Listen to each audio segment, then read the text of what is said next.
लोकोपयोगी विभागाचे मंत्री सतीश जारकिहोळी यांचे जावई तसेच अबकारी विभागाचे अतिरिक्त आयुक्त वाय मंजुनाथ यांच्या निवासस्थानी ईडीची छापेमारी झाल्यानंतर ते बेंगळुरूहून बेळगावला दाखल झाले.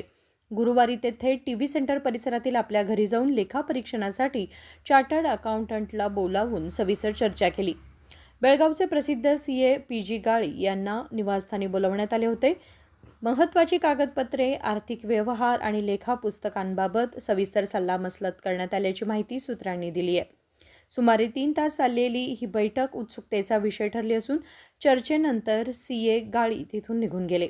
ईडीच्या छाप्यानंतर वाय मंजुनाथ यांच्या हालचालींमुळे प्रकरणाबाबत अधिकच उत्सुकता निर्माण झाली असून पुढील घडामोडीकडे सर्वांचे लक्ष लागले आहे.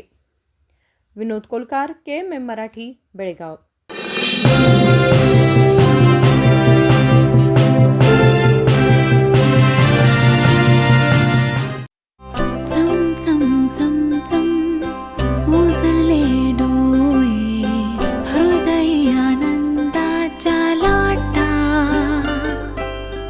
शुभ क्षण आले, क्षण प्रेमळ है, रेशमात गुंफून सोनेरी.